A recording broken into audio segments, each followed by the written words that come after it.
여러분들 다 아시겠지만 지난 금요일 날이 발렌타인스데이였습니다. 아, 참 저도 그런 걸 보면 약간 이 구세대라는 느낌을 갖게 되는데요. 그런 거를 이렇게 챙기거나 이런 게 조금 쉽지는 않아요.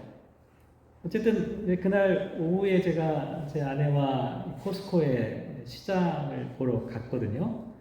갔는데 그날따라 꽃다발 들고 다니는 남자들이 왜 이렇게 많은지, 근데 집사람이 저한테 그런 얘기를 하더라고요. 여보, 오늘따라 이렇게 꽃다발 사러 오는 사람들이 많은가 봐.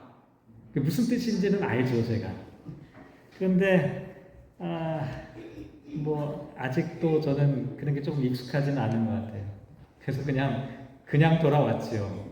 그냥 돌아왔는데 집에 와서 저녁 때 이제 설교 준비를 하게 되었는데 문득 글을 하나 읽게 되었어요. 한 시를 읽게 되었는데요. 남편이 시인이었던 것 같아요.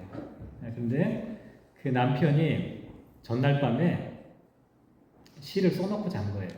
아내를 위한 발렌타인스데이 기념으로. 그래서 아내가 딱 일어나면 발렌타인스데이 그날 아침에 그 시를 딱 읽을 수 있도록 그 쓴 시를 이분이 자랑 삼아 아마 이렇게 올려놓은 것 같아요. 제목이 뭐였냐면 우리말로 번역하면 길잡이 별, 로드스타 이렇게 되어 있더라고요.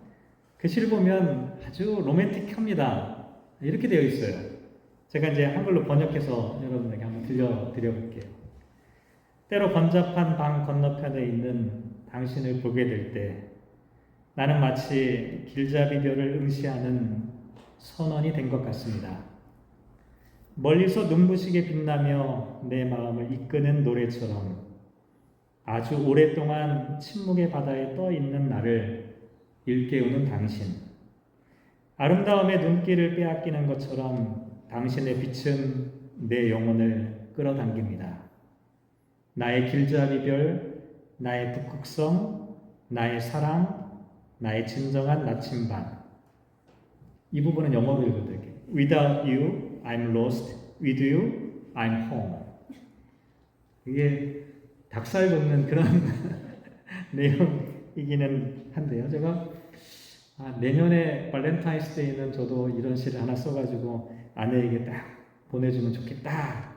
이런 생각을 하다가 문득 어떤 깨달음을 얻게 되었냐. 이 내용이, 오늘 이 시에 나와 있는 이 내용이 오늘 제가 여러분들과 함께 나누려고 하는 이 설교의 주제와 아주 긴밀하게 붙어 있는 게 아닐까. 마지막 구절이 특히 그랬어요.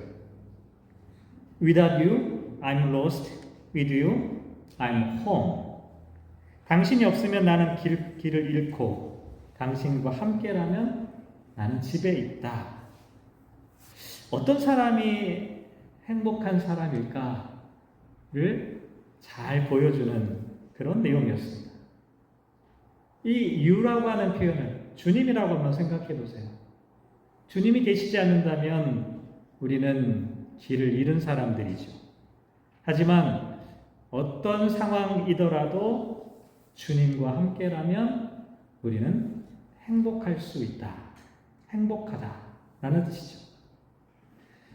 사실 그리스도인들에게 행복이라고 하는 것은 이게 존재론적인 문제가 아닙니다. 처음부터 어떤 사람은 행복하게 태어나고 어떤 사람은 불행한 사람으로 태어나는 것이 아닙니다. 행복이란 게 별도로 있어서 그걸 내가 딱 소유하면, 내가 가지면 행복하게 되는 것도 아니죠. 이 땅에 살아가는 모든 사람들은 때로는 행복하고 때로는 불행합니다.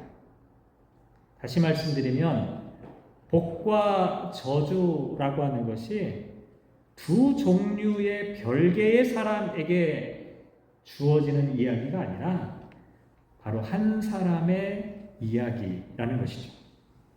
어떤 때는 복을 누리며 살고 있지만 또 어떤 때는 저주받은 인생처럼 불행하게 살기도 하죠.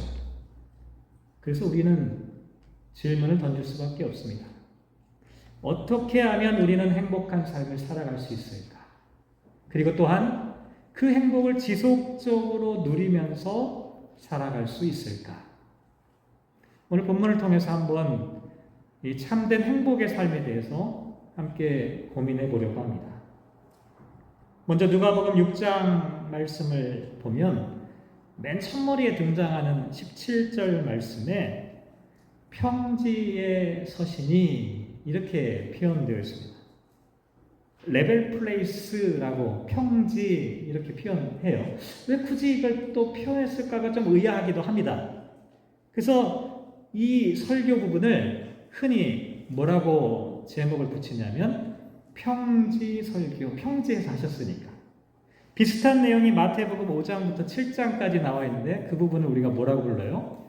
산상수훈 이렇게 부릅니다. 그거는 산에서 하신 설교로 되어져 있어요. 어쨌든 예수님께서 평지에서 설교를 시작하셨는데요. 그때 많은 사람들이 예수님의 설교를 들으러 찾아오게 되었죠. 그때 찾아온 사람들의 종류가 여러 종류였는데요. 첫 번째는 어떤 사람들이었냐면 제자의 많은 무리들 이렇게 나와 있습니다. 제자의 많은 무리들. 또 두 번째는 어떤 사람들이었냐면 병을 치료하기 위해서 사방에서 몰려들었던 많은 백성들 이렇게 표현하고 있습니다. 또 18절 말씀해 보면 세 번째로 더러운 귀신 들린 사람 이렇게 이야기하고요. 이 사람들의 면면을 한번 좀 머릿속에 상상해 보시기 바랍니다. 예수님께서 평지에서 설교를 시작하시는데 수많은 사람들이 모여 있는데 모여든 대부분의 사람들이 어떤 사람들이었냐면 병자들, 귀신 들린 사람들. 한마디로 이 사람들은 어떤 사람들이죠? 지금 불행해 보이는 사람들입니다. 참 안타까운 사람들이죠. 그렇지 않나요? 힘들고 어려운 상황에 놓여 있는 사람들이 예수님께 막 모여 있는 거예요. 그런데 이때 예수님께서는 놀라운 설교를 시작하셨습니다. 20절과 21절에 보면 너희 가난한 자는 복이 있나니 하나님의 나라가 너희 것이며 지금 줄인 자는 복이 있나니 너희가 배부름을 얻을 것이며 지금 우는 자는 복이 있나니 너희가 웃을 것이다. 이렇게 말씀하셨죠. 참 여러 가지 성경 말씀이 있긴 하지만 이 말씀만큼 이해하기가 어려운 말씀도 없습니다. 객관적으로 한번 생각해 보시기 바랍니다. 가난한 자, 줄인 자, 우는 자들이 어떻게 행복할 수가 있을까? 아무리 생각해도 이 사람들은 행복과는 거리가 멀어 보입니다. 오히려 누구보다도 불행한 사람들처럼 보이죠. 하지만 예수님은 이들에게 행복한 사람들 이렇게 말했습니다. 왜 그럴까요? 그 이유는 이렇습니다.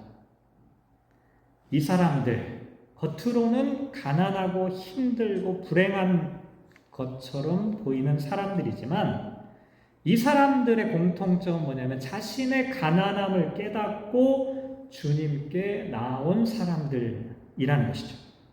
다시 한번 이 사람들의 면면을 살펴보시죠. 17절 말씀해 보면 주님께 나온 사람들이 제자의 많은 무리 이렇게 되어 있습니다. 일반적인 표현이 아닙니다. 그냥 12제자면 12제자 딱 이렇게 얘기하면 좋은데 제자의 많은 무리. 다시 말씀드리면 이 사람들은 12제자들 뿐만 아니라 당시 예수님을 따르고 있던 수많은 익명의 제자들을 나타내는 표현입니다.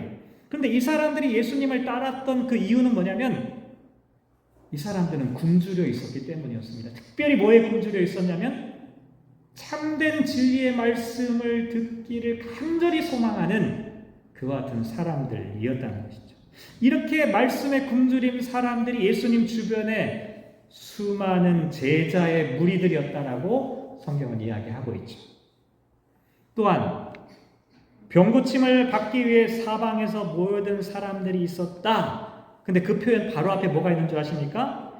예수의 말씀도 들으려고 했던 이런 표현이 나와 있습니다.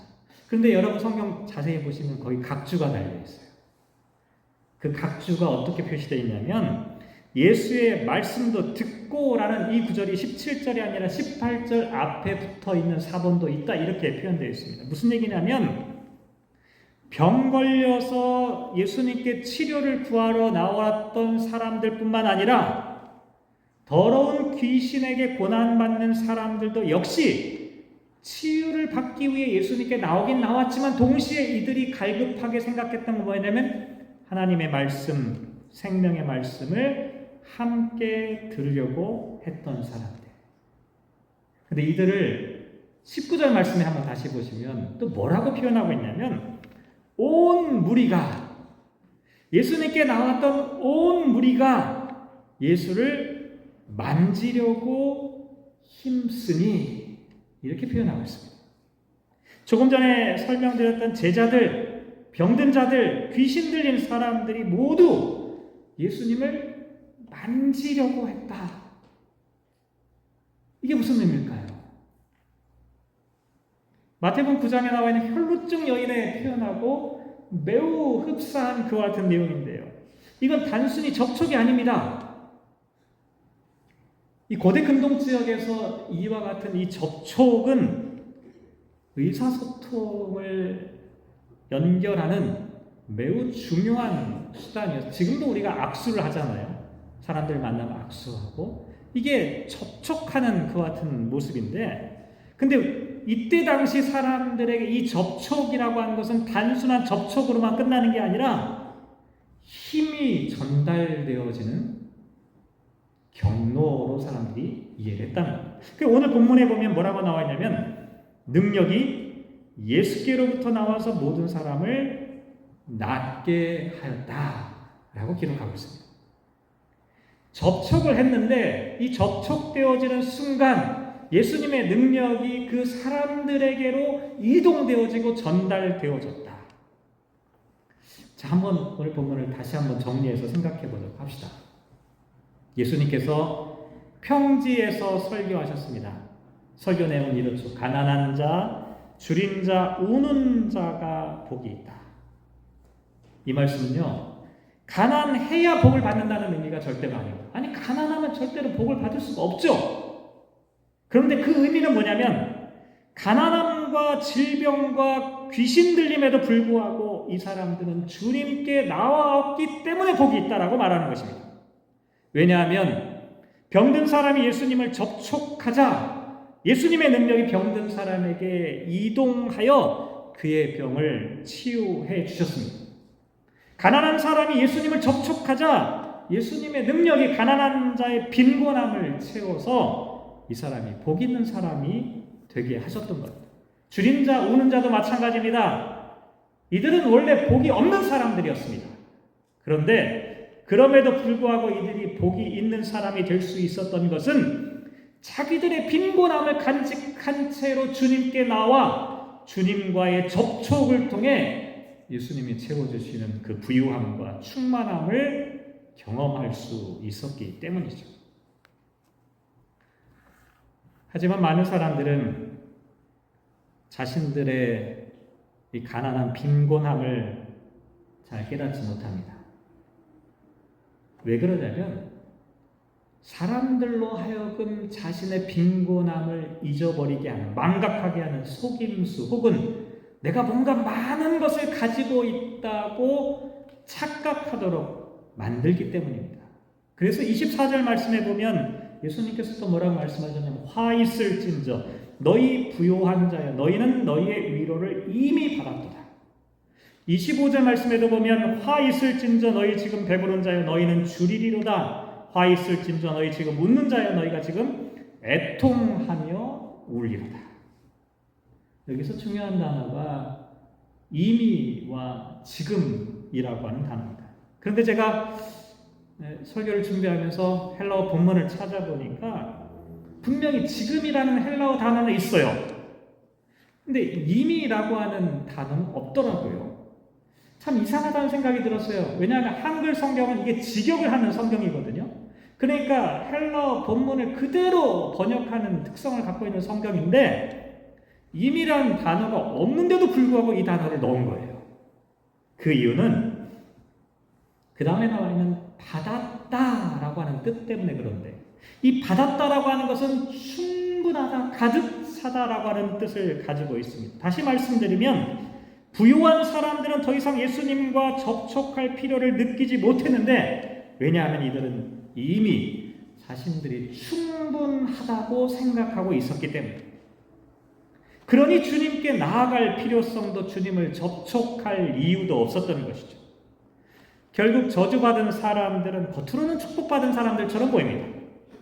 왜냐하면 이들은 부유하고 배부르고 웃고 있기 때문이죠. 하지만 이들은 이미 위로를 받았고 이미 배부르고 이미 칭찬을 받은 사람들입니다. 자신들이 누리는 것이 너무나 많고 가진 것이 너무나 많기 때문에 더 이상 하나님께 기도할 필요가 없는 겁니다. 하나님의 말씀을 묵상하면서 간절히 하나님의 뜻을 구할 이유도 없는 것이죠.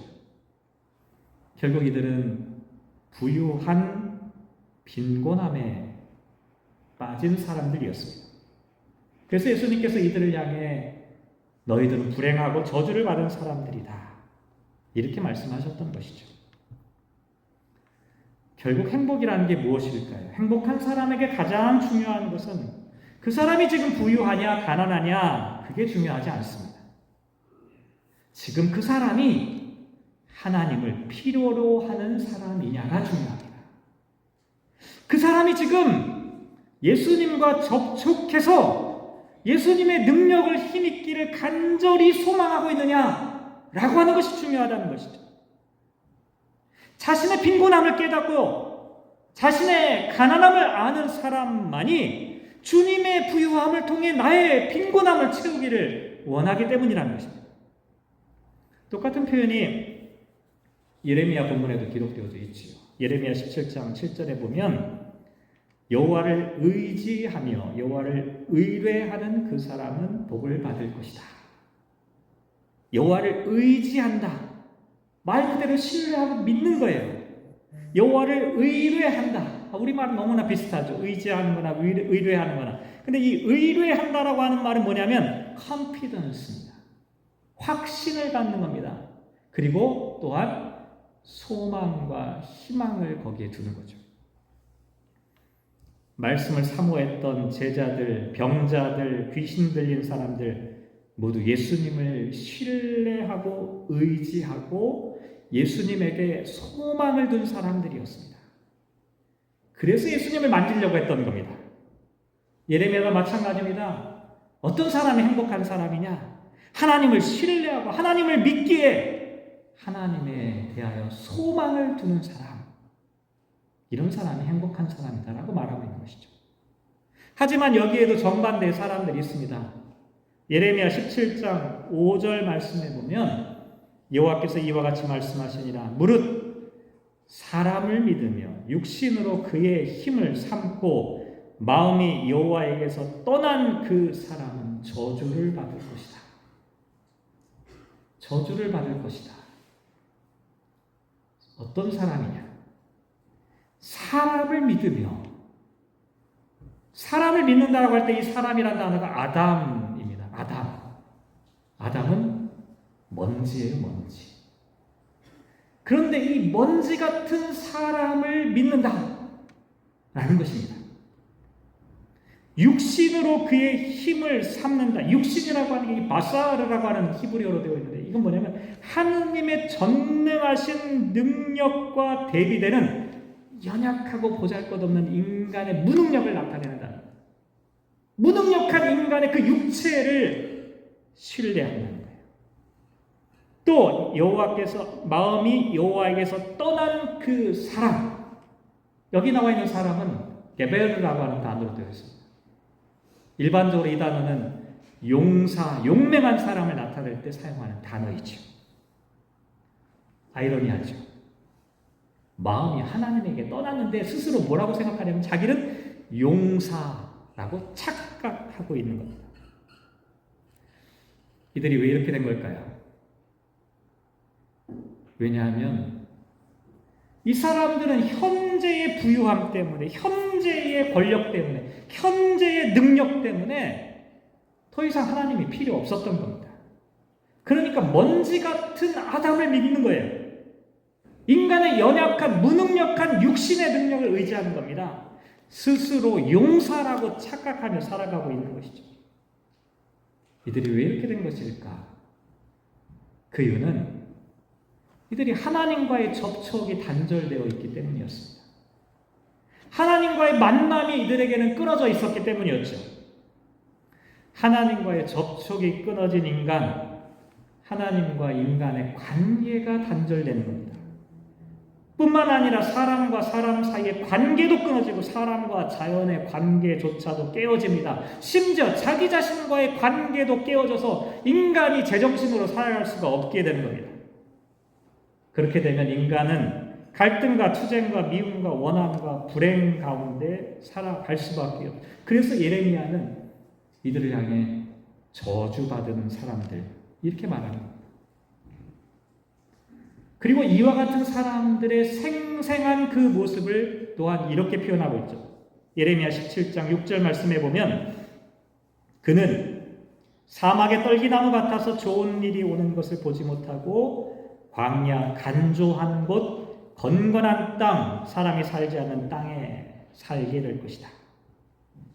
사막의 떨기나무 같다. 이 무슨 뜻일까요? 식물이 뿌리를 내릴 수 없는 그와 같은 땅, 사람이 사람답게 살 수 없는 현실을 나타냅니다. 광야 간조한 곳, 건건한 땅. 제가 어렸을 때 할머니가 그런 얘기 하셨어요. 건건하다, 간간하다, 소금기가 있다는 뜻입니다. 그런데 땅에 소금기가 있으면 어떻게 되겠습니까? 땅에 소금기가 있으면 식물이 자라날 수가 없습니다. 하나님을 떠난 인간은 인간다운 삶을 살아갈 수 없다는 것이죠. 사랑하는 성도 여러분, 하나님과 분리된 사람은 좋은 땅에 살아도 그 땅은 척박한 사막과 광야가 될 수밖에 없습니다. 또 하나님의 능력을 의지하지 않고 자기 힘으로만 살아가면 어떡하겠습니까? 자기 힘으로만 살아가니까 늘 고생스러운 겁니다. 힘이 듭니다. 하나님의 은혜를 깨닫지 못하니까 어떻게 됩니까? 좋은 일이 있어도 감사가 나오지 않는 것, 불평과 짜증 속에 살아갈 수밖에 없어요. 좋은 일이 있어도 좋은 일을 누리지 못하는, 한마디로 풍요로운 지옥에서 살게 되는 것이죠. 너무나 안타까운 일이 아닐 수가 없습니다. 풍요로운 지옥이라니. 그런데 어떻게 하면 우리는 이 풍요로운 지옥에서 벗어나 행복의 꽃을 피울 수 있을까? 예레미야 17장 8절 말씀에 보면 그는 물가에 심어진 나무가 그 뿌리를 강변에 뻗치고 더위가 올지라도 두려워하지 아니하며 그 잎이 청청하며 가무는 해에도 걱정이 없고 결실이 그치지 아니함 같으리라. 이 구절을 읽으실 때 뭐가 떠오르시나요? 시편 말씀이 떠오르시는 분 계시겠죠? 시편 1편 3절과 4절에 보면 아주 비슷한 표현이 나와 있습니다.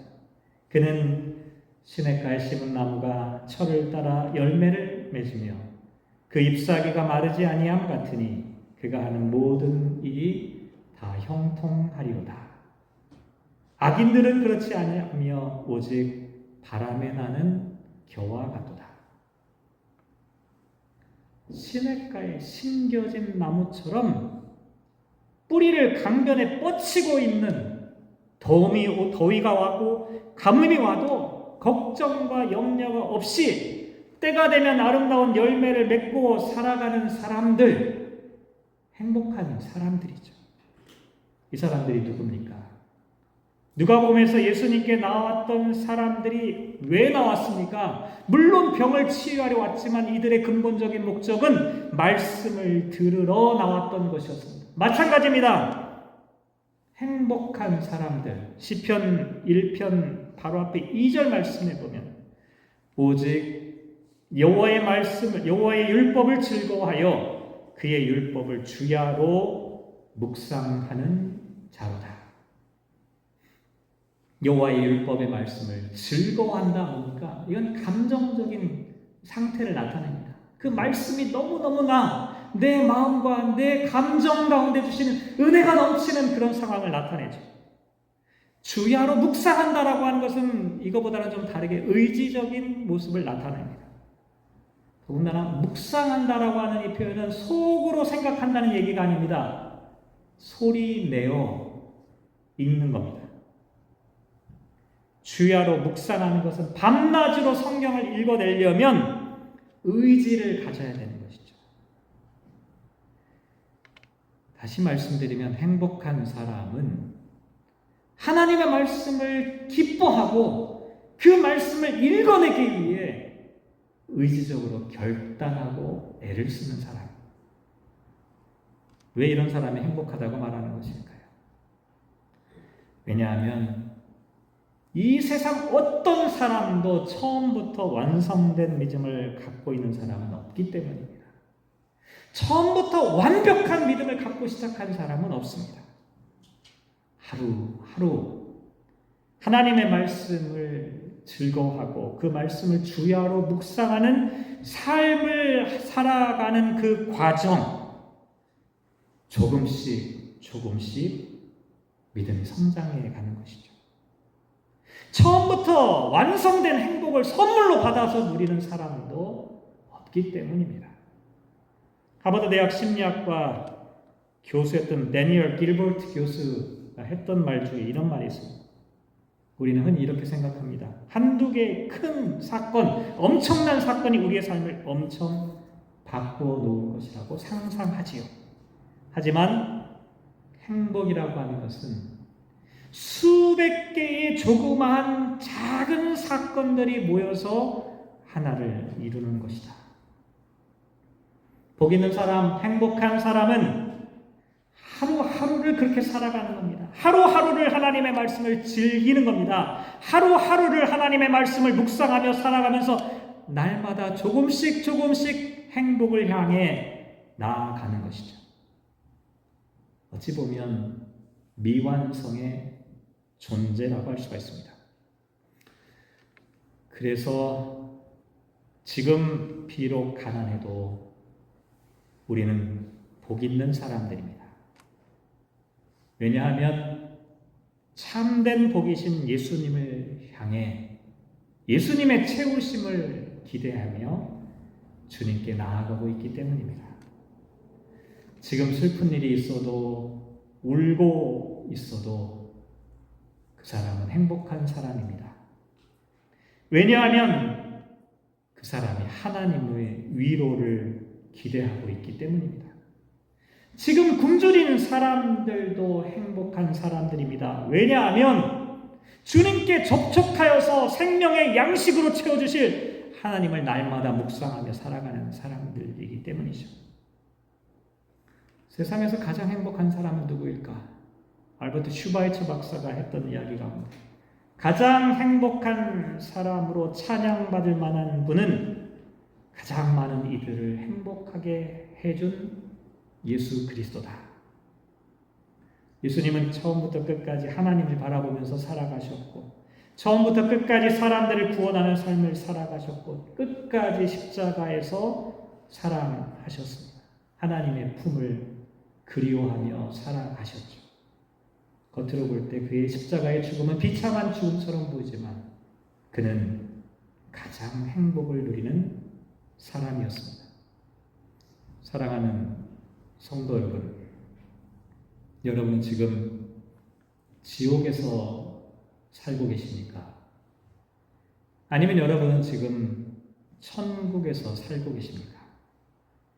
간절히 바라기는 저와 여러분이 하나님의 복에 목말라 하며 하나님을 사랑하고 하나님의 풍요함을 우리들의 빈곤함 가운데 채워 하나님이 주시는 그 풍성한 은혜를 향해 달려나가기를 소망하는 행복한 사람들 다 되시기를 주님의 이름으로 축복합니다. 기도하겠습니다. 사랑이 많으신 아버지 하나님, 눈에 보이는 것만으로 그 사람의 행복의 전부가 아닌 것을 깨닫게 됩니다. 눈으로는 행복해 보이지만 부요해 보이지만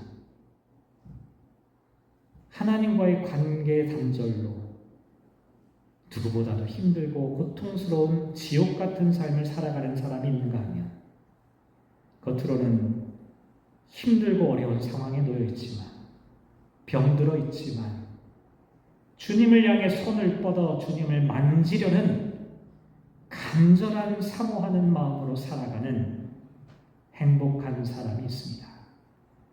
우리는 과연 어떠한 사람입니까? 우리는 이 땅 가운데 참으로 행복하게 살기를 원합니다. 그 행복은 나의 힘으로, 나의 능력으로, 연약한 인간을 의지하는 것으로는 불가능합니다. 오직 전능하신 하나님의 능력을 힘입어 그 하나님의 힘이 우리의 빈곤함을 채울 때만 가능한 일입니다. 주여, 우리들의 가난함을 긍휼히 여겨 주옵소서. 빈곤한 마음으로 주님께 찾아온 주님을 만지기를 원하는 사랑하는 성도들의 손길, 그 손길을 통해 하나님의 은혜와 축복이 전달되게 하여 주십시오. 오늘 이 예배를 통해 예배를 마치고 나아가는 모든 성도들이 하나님의 풍요함을 힘입어 이 세상 가운데 행복을 누리며 살아가게 하여 주옵소서. 함께 하시기를 간절히 소망하며 이 모든 말씀 예수님의 이름으로 기도합니다. 아멘.